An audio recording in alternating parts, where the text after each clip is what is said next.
Pacific forage. We're here in Delta, BC. We actually haven't had a plot in Delta for a number of years, so it really is a tough one that we can't have our Richmond, Delta, and some of our Surrey crew out to a proper event. But I'm happy at least that we're being able to document the trial this year. We play with maybe a little lower heat unit out this way sometimes, but we do have a range from about 2050 all the way down to 2400 this year, with a few experimentals as well. So we're starting with Thunder 7673. This is a 2050-2075 heat unit product. This is a low heat unit product. It's not tall. We work with not a lot of height here. It can get taller. She has experienced some stress this year with a very cool, wet beginning to her spring, and having to develop quickly, because a low heat unit develops fast, having to develop quickly in that cool start. You can see the effects on her a little bit this season. This is a corn where you're looking for grain, because back in the prairies, that's what it's grown for, is mostly grain specific. So longer, narrower cob, good grain fill on it, but we're not looking for huge bulk in a product like this. This would be something that you would put in some place where you got to get on quickly and get off early, and you're going for, you know, some good starch or some good feed value to it, but you're not going to get the tons off it that you would on others. Next in our lineup in our Delta plot is a Pride 1017RR. You see EDF here. That's Pride's sort of suffix for a leafy, large, digestible fiber-based product. Okay, so we're looking for high digestibility in this product. A lot of leaf, big silage capabilities. But they also like to throw in grain on their plants here. And so if you're looking behind me, you're seeing height.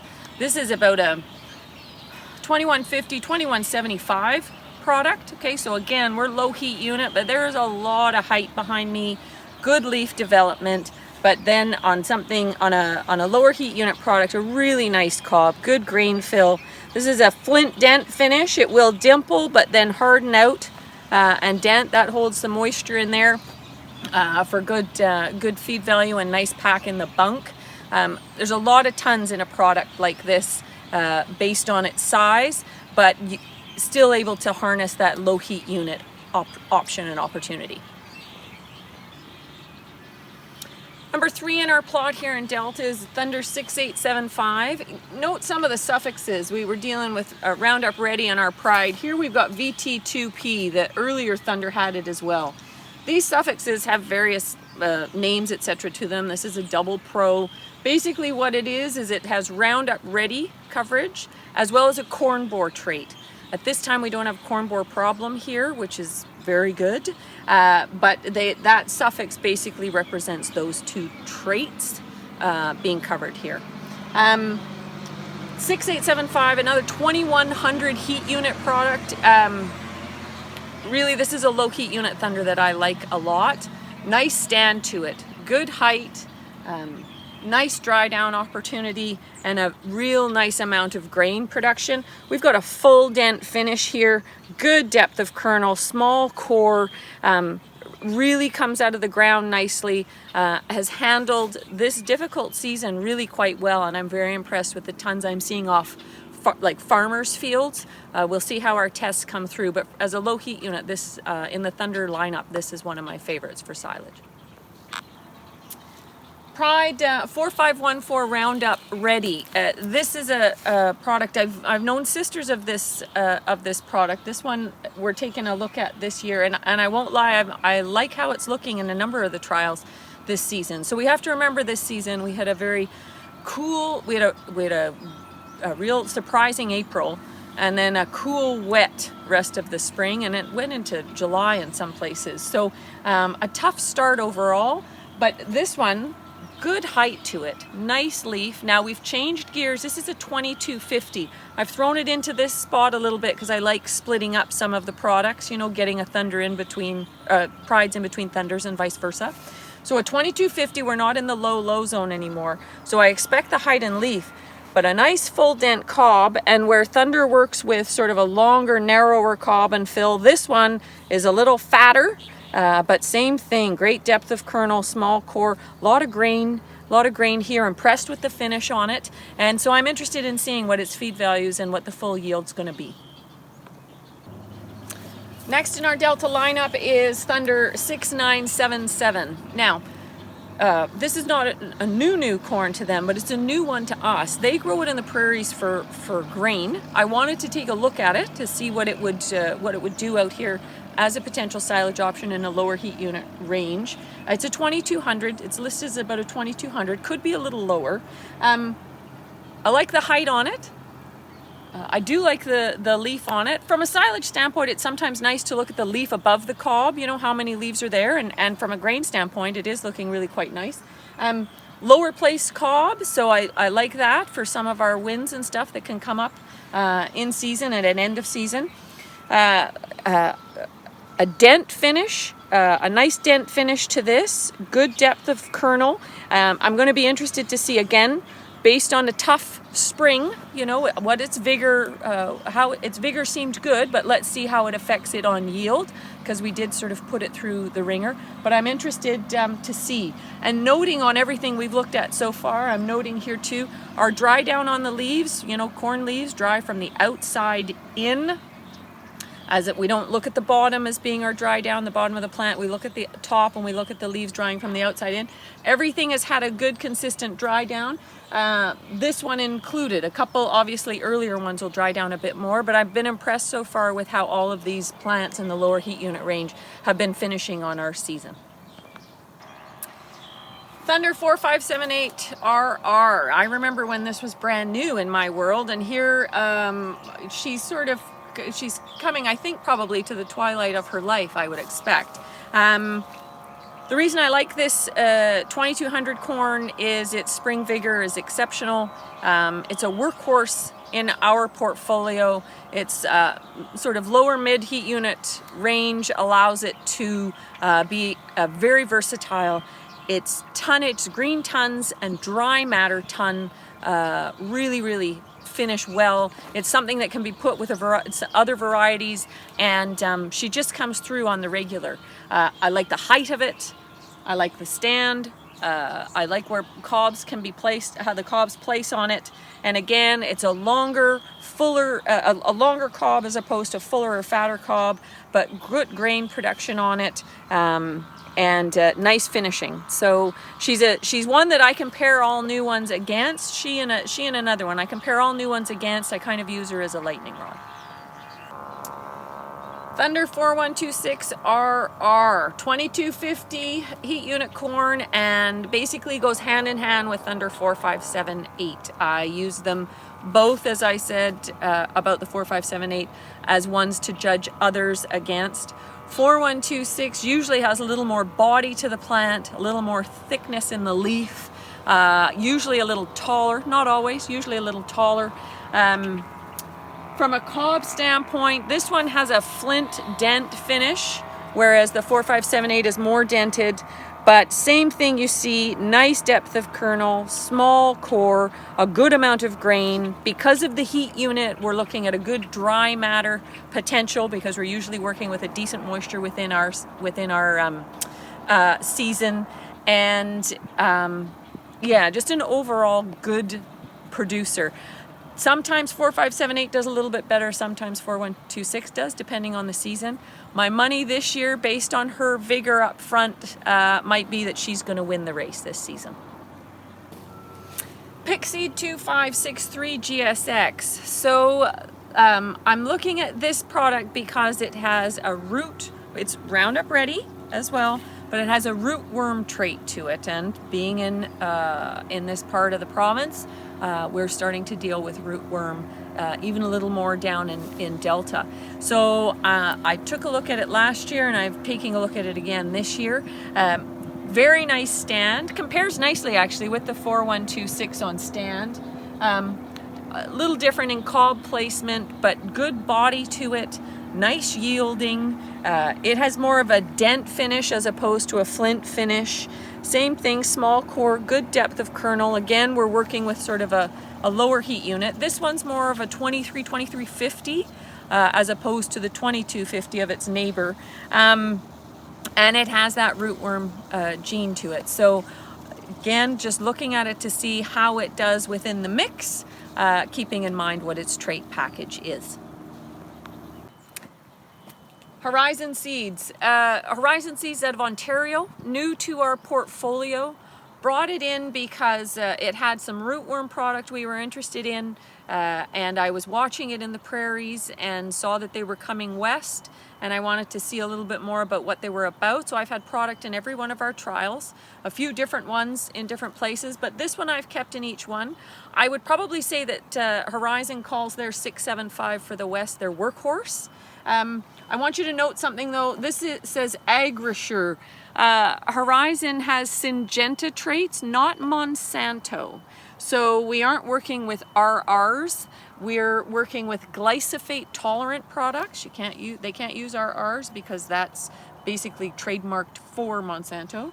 It is glyphosate tolerant. You can use Roundup Ready on it, but they have a whole different suffix system based on numbers. So this one, Agrisure 3010, it has a Roundup Ready or glyphosate tolerant trait. It has a corn borer trait. It also has Liberty Link options. So we're going to have some information on the various suffixes for the Horizon so people get used to it, but please note everything you can use your Roundup on.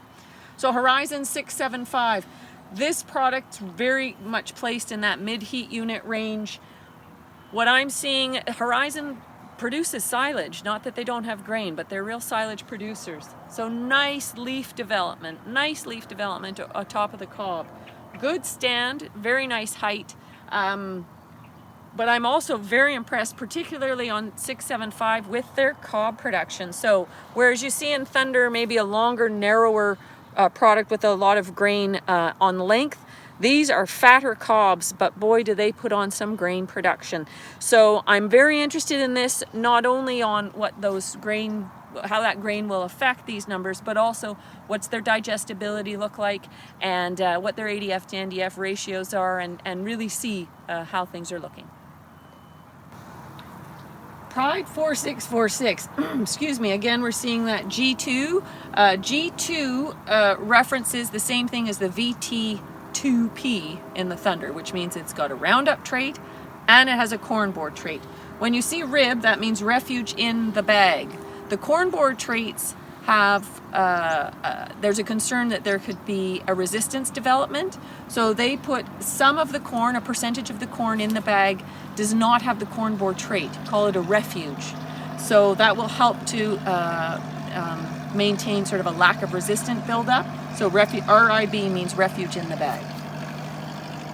4646, basically used a lot for grain, and here though, I like the height, I like the leaf, and I like the cob on this. This, for the Pride, the people who know the Pride, they know the 1047s and the 4705s, etc. You see a lot of the flint dents there. I like this one because she's different. She's a full dent. She's got a great grain opportunity right there, but a good amount of leaf, a nice stand, very nice digestibility.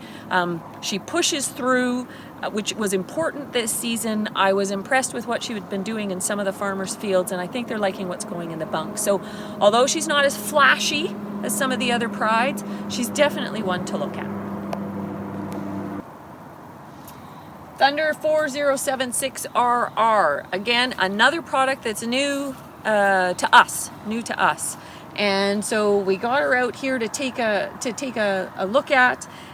This is a product that they're taking on as sort of a silage competitor, I think, it would be in our portfolio for some of the other options. A lot of height here, some very good leaf development, a higher placement of the cob on the plant this year. I don't know if it would be like that in a year that maybe wasn't quite so stressful. Again, longer, narrower cob as usual. Full dent though, a little more unique looking cob from a Thunder standpoint for me. I'll be quite interested to see what the feed values are going to be like and what our full green tons versus dry matter are going to be on this with regards to dry down, and to really see where it fits and places on heat unit. They'll often tell us, okay, here's what the heat unit is, and then we put it in out here because we're a bit of a different growing world, and see where it actually does fit for us. And so we're going to really look into that and find out. Pride 4939. This corn's been around quite a while, and again, I think sometimes it's overlooked a little bit because of the shiny 1047 and some of the production that can happen there, as well as some of the lower heat units. So she sits in at about a 2300, 2350, and again for Pride a little different as from our silage standpoint, because she's more of a dent finish as opposed to a flint dent. Very nice height to her, absolutely not as tall and as big and as showy as the 1047s or the new 1027, not at all, but a lot of grain potential here and good digestibility numbers. One that I think if you partner her with 4646, you'd really see a lot of gold in that bunk. So one, again, to look at. I would have to say that I'm pretty impressed with how she dealt with our cool, wet beginnings. She didn't seem to be held back, and I'm not seeing a lot of aborted tips on the cobs and things like that. So quite one to look at, I think, maybe in a stressed situation. I think she does well. Here's another Horizon, Horizon 2536. Now you'll note again a Syngenta, a Duracade 5222 Easy Refuge. So the Duracade has a lot of coverage. There's obviously glyphosate tolerant, there's a corn borer, there's 2 cutworm, a fall armyworm, and the rootworm. So this was one I was really looking at for rootworm and sort of where its position could be in our portfolio. She's above mid heat unit.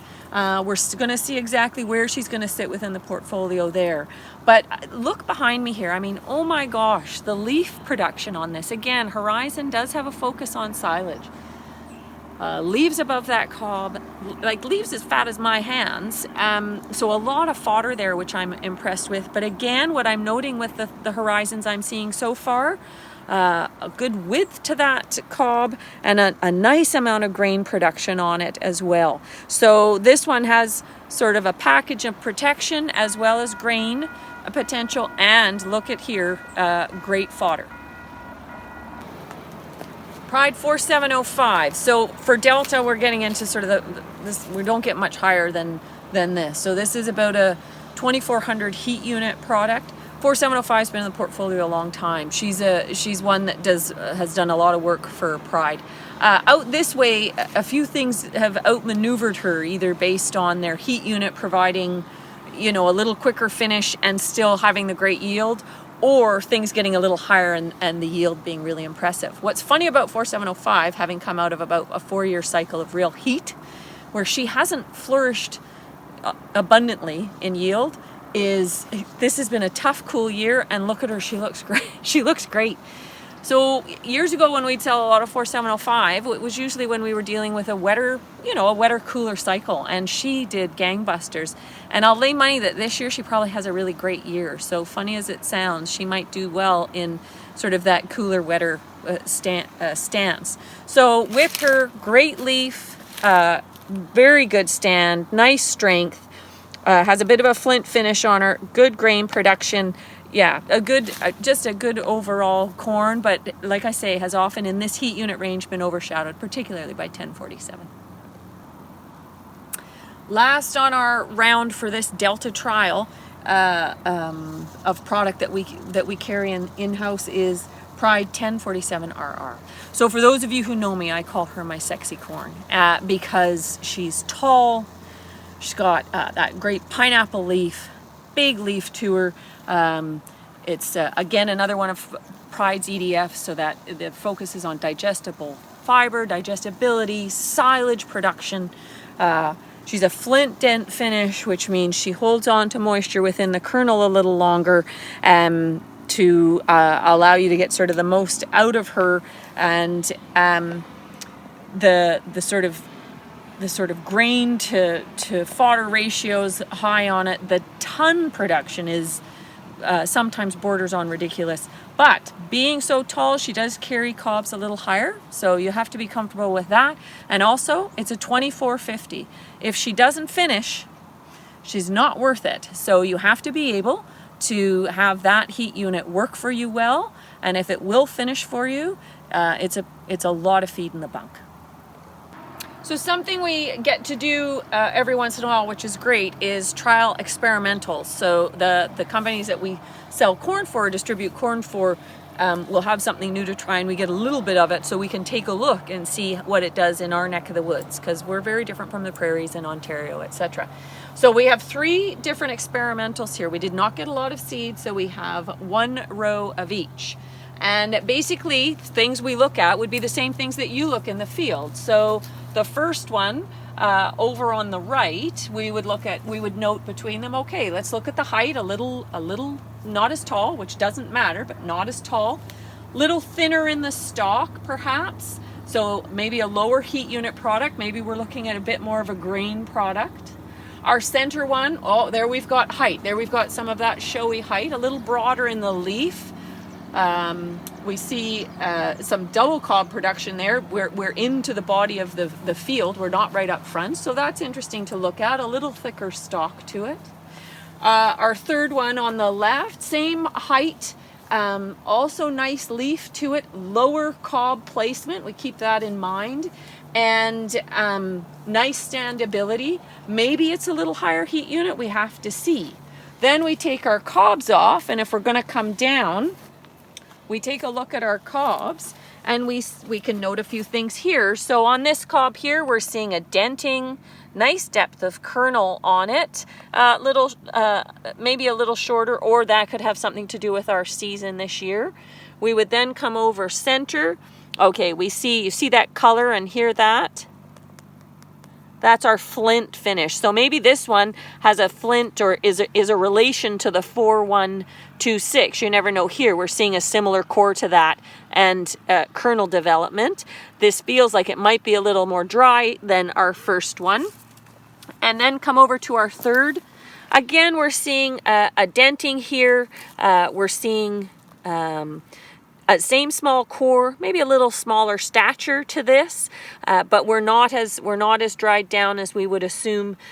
Maybe we would have been on that stand. So we look at those things, we harvest the product overall, we give our feedback, and then we learn what they're doing back in the prairies and in the northern states with it, and we get a sense of how it might do for us. So I enjoy being able to show the experimentals as well, so people can compare those too.